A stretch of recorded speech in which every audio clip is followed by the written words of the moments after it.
Hello friends, তো সবাই কেমন আছো? আশা করি ভালো আছো। আমরাও কিন্তু বেশ ভালো আছি।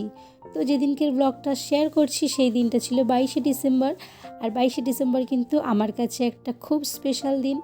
কারণ কি, আজ থেকে 15 বছর আগে এই দিনটাতেই কিন্তু বাবি এসেছিল আমার কোল আলো করে। তো আমার মাতৃত্বের কিন্তু 15 বছর পূর্ণ হলো। তো প্রতি বছরই কিন্তু এই দিনটাতে একটু ছোট করে আয়োজন করার চেষ্টা করি। আর মা বাবাও আসে প্রতিবারই। তো দেখো, মা কিন্তু এখানে চলে এসছে।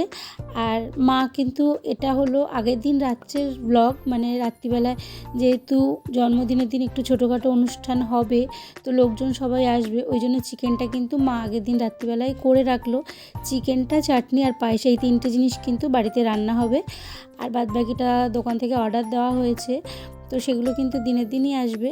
তো দেখো, মা কিন্তু চিকেনটা রান্না করে পায়েসটাও এখানে বসিয়ে দিয়েছে। আর বাবি এখানে একটু দিয়াকে হেল্প করছে, এই আর কি। তো গত বছরও কিন্তু একটু ছোটোখাটো অনুষ্ঠান করা হয়েছিল। ওই যে বললাম না, প্রতি বছরই একটু ছোটো করে করার চেষ্টা করি। তবে আগের বছর যেহেতু ওর বাবার শরীর খারাপের পরপরই বাবির বার্থডে ছিল, তো ওই জন্য কিন্তু কোনো বন্ধুবান্ধব, আত্মীয় স্বজন কাউকেই বলা হয়নি। শুধু মা বাবা এসেছিল আর আমার মাসি আর মামা এসেছিল। মাসি মামা অ্যাকচুয়ালি এসেছিল ওর বাবাকে দেখার জন্য। তবে এবার কিন্তু ওর কয়েকজন বন্ধুবান্ধবীকেও বলা হয়েছে, আর আমাদের আত্মীয় স্বজন যারা আছে সবাইকেই বলা হয়েছে, যেহেতু ওর 15 বছরের বার্থডে। তো জানি না কে কে আসতে পারবে বা কারা কারা আসবে, তবে সবাইকেই কিন্তু বলা হয়েছে। আর দেখো, মায়ের কিন্তু এখানে পায়েসটা তৈরি হয়ে গেছে। আর মা কিন্তু পায়েসটা ভীষণ ভালো বানায়। তো চলে আসছি তার পর দিন।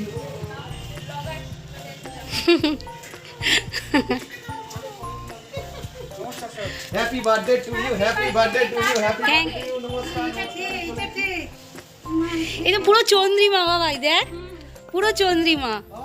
তুই পুরো চন্দ্রিমা, পুরো চন্দ্রিমার মতো লাগছে। আমার ছেলে তো আমার চোখটা 12টা বাজিয়েছে। কেন, লেন্স পড়েছিস? না না, লেন্স না, খোঁচা লাগিয়েছে, চোখে প্রচন্ড ব্যথা আমার। ওই জন্য কি আসো না? আমার একাছে ও আমাকে মেসেজ করছে, আমি সোনামার ভাইয়ের সাথে মেসেজ করছি।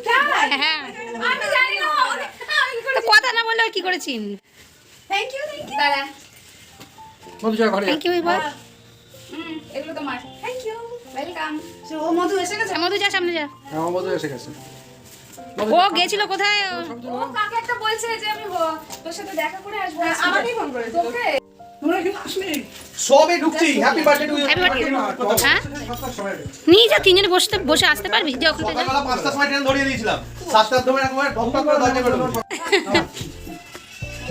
দাঁড়া, এগুলো দেখার। তো তোমরা দেখতেই পেলে, বার্থডে দিন সকালে কিন্তু বোনেরা চলে এসছে। আর দেখো, বোনকে কিন্তু ওই যে বং ইন সুইডেনের যে চন্দ্রিমা আছে না, পুরো তার মতো লাগছিল। তো ওই জন্যই আমি বলছিলাম, দেখ তোকে পুরো বং ইন সুইডেনের চন্দ্রিমার মতো লাগছে। তারপর ওইদিকে আমার মাসিও চলে এসছে, আর বাবির এক বান্ধবীও এসেছিলো, মধু। অ্যাকচুয়ালি ওরা পরে আসবে, তবে ও সকালে এসেছিলো। ও কোথায় একটা গেছিলো, ওর কোন আত্মীয়র বাড়ি। তো সেখান থেকে কিন্তু এসে আগে বাবিকে উইশ করে গেছে। এখানে ছন্দি ঢুকতে পারছে না। আমি শুধু ফাঁকি দিই, বল আমি শোনা, একটা লুচি দেবো বাবা। তো তারপর এখানে দেখতেই পেলে, কাজের থেকে কাজের লোক কিন্তু হয়ে গেছে অনেক বেশি। আর যেহেতু সবাই ব্লগার, তো সবাই কিন্তু টুকটাক ভিডিও বানাচ্ছিল। আর এখানে বোন কিন্তু বাড়ি থেকে করে এনেছিল গাজরের হালুয়া, যেটা ও ভীষণ ভালো বানায়। এখানে পাপাই স্ট্রাগল করছে, লাইট আসছে যদি, তাও মুখ কালো। এবার হালকা করে মুখ ফসা আসছে এই লাইটে। তো তারপর বাবি এখানে কেক নিয়ে চলে এসছে। আর দেখো, যতই বড় হয়ে যাক, বাচ্চারা কিন্তু মা বাবার কাছে সবসময় ছোট থাকে, তাই না? এই তো মনে হয় সেদিনকের কথা, যেদিনকে ও গুটি গুটি পায়ে হাঁটতে শিখলো। তো দেখো, দেখতে দেখতে কিন্তু আজকে 15 বছর হয়ে গেল। তো চেষ্টা করব যতদিন পারবো ওর বার্থডেটা এইভাবেই সেলিব্রেট করার। হয়তোবা খুব বড় কিছু করতে পারবো না, বা এলাহিভাবে কিছু করতে পারবো না, তবুও যতটা সামর্থ্য আমাদের ততটাই চেষ্টা করব করার। আর দেখো, এখানে কিন্তু ডেকোরেশনও অলমোস্ট কমপ্লিট হয়ে গেছে। ডেকোরেশন বলতে, এখন যেহেতু বড় হয়ে গেছে, শুধু একটু বেলুনই সাজানো হয়েছে। তারপর আস্তে আস্তে ওর ফ্রেন্ডসরাও আসা শুরু করে দিয়েছে। আর আত্মীয় স্বজন বলতে, আমার দিদি আসতে পারেনি, ওর পিসিও আসতে পারেনি। অ্যাকচুয়ালি ওর পিসির শরীর খারাপ। তো যাই হোক, আর এদিকে দেখো ওরা ডেকোরেশন করছে আর আমি চটপট পাঁপড়টাও ভেজে নিচ্ছি, কারণ পাঁপড়টা কিন্তু লাস্ট মোমেন্টে মনে পড়েছে যে পাঁপড়টা ভাজা হয়নি, তো ওই জন্য পাঁপড়টাও ভেজে নিলাম। আর ওর জেঠু এসছে, তবে যেহেতু আমার শাশুড়ির শরীর খারাপ তো জেঠু ওই বাড়িতেই আছে, যেহেতু ওর বাবা আজকে একটু ব্যস্তই ছিল বার্থডের দিন বাবিকে নিয়ে, তো ওই জন্য ওর জেঠু ওই বাড়িতে এসছে। আর জেঠুর খাবারটা হয়তো বা ওখানেই পাঠিয়ে দেওয়া হবে। তো তারপর চলে এলাম কেক কাটিং পর্বে। আর যেহেতু বাবির 15 বছরের বার্থডে, তো মাসি আর বোন মিলে কিন্তু ওর জন্য 15 রকমের মিষ্টি, তার সাথে অনেক রকম ক্যান্ডি, চকলেট, ভাজা এগুলো নিয়ে এসছে। আর মাও অনেক কিছু নিয়ে এসেছিলো, সেগুলো সব প্লেটে করে সাজিয়ে দেওয়া হয়েছে। এছাড়া তো অন্যান্য গিফটও আছে, সেগুলো তোমাদেরকে দেখানো হবে যখন গিফট ওপেনিং পর্ব হবে, তখন সব কিছুই তোমাদের সাথে শেয়ার করব। তারপর চলে এসছে ওর ফ্রেন্ডসরা, আর সবার সাথে একটু ফটো সেশন হচ্ছিল।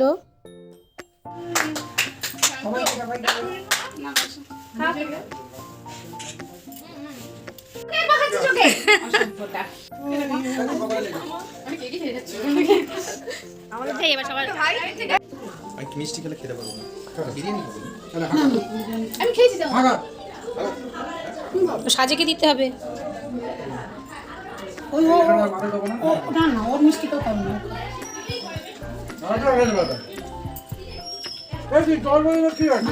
তো তারপর চলে এলাম খাওয়া দাওয়ার পর্বে। আর এখানে কিন্তু চিকেন বিরিয়ানি অর্ডার করা হয়েছিল, আর মা ঘরে বানিয়েছিল চিকেন চাপ, তার সাথে চাটনি, পাঁপড়, পায়েস, রসগোল্লা এগুলো তো ছিলই। আর যেহেতু মাসি বাইরের কোনো রেস্টুরেন্টের খাবার বা চিকেন মাটন কিছু খায় না, তো মাসির জন্য কিন্তু মা ঘরেই সব কিছু রান্নাবান্না করেছিল। আর আমার শাশুড়িও যদিও বা চিকেন খায় না, কিন্তু শাশুড়ি মাটন খায়, তো শাশুড়ির জন্য কিন্তু মাটন বিরিয়ানি পাঠানো হয়েছিল। তো তারপর দেখো বাবির ফ্রেন্ডসরা সব ঘরে বসে গেছে। এই কে এখানে একজন সিঙ্গার আছে, একটা গান কর না ভালো দেখে।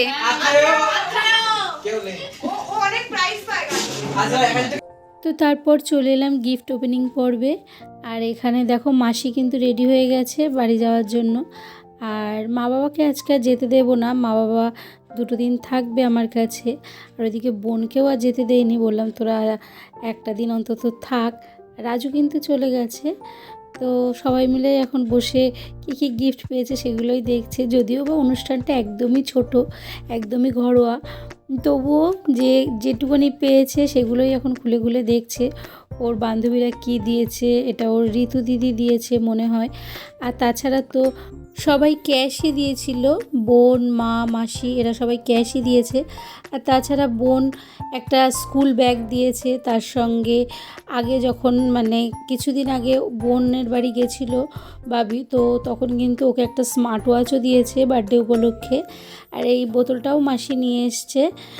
তো অনেক কিছুই হয়ে গেছে। আর যেহেতু স্মার্ট ওয়াচটা আগে ইউজ করা, তো সেটা আর ওই জন্য আর দেখালো না এখন। তবে স্মার্ট ওয়াচটা কিন্তু তোমরা অনেকেই ওকে পড়তে দেখেছো, যারা আমাদের রেগুলার ব্লগ দেখো তারা কিন্তু দেখে থাকবে স্মার্ট ওয়াচটা ও পড়েছে। আর এই সুন্দর শোপিসটা ওর ফ্রেন্ডসরা দিয়েছিল।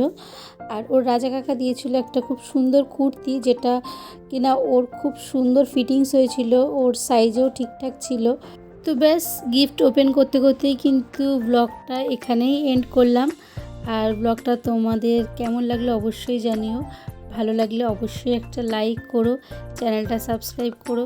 খুব শীঘ্রই দেখা হবে অন্য একটা ব্লগে। ততক্ষণের জন্য সবাই ভালো থেকো, সুস্থ থেকো।